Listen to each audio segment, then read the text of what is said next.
Katulad ko rin ba kayo na minsan di ko maiwasan na itanong sa sarili ko kung hanggang saan ba ako, kung saan ba ako dadali ng tadhana, kung saan ba ako dadali ng sitwasyon at ng sarili ko ngayon.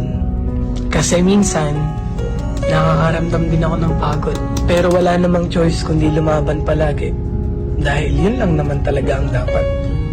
Kaya kung katulad lang din kita, lagi kang lumaban sa buhay, lagi kang magsumikap na maabot lahat ng mga bagay na gusto mo. Di naman lahat ng gusto mong matupad ay isang pitik lang. Lahat ng tagumpay at mga bagay na gusto mong matupad, pagod, puyat at hirap ang dapat mong isakripisyo. Tapos huwag kang susuko hanggang sa makuha mo na lahat. Kaya ikaw, alam kong katulad lang din kita, lumalaban ng patas sa buhay, gumagawa ng paraan para maging maganda ang buhay, nagsasakripisyo para sa magandang pamilya, nagsasakripisyo para sa sarili at para sa pamilya. Ingat kayo palagi, stay safe, and follow me.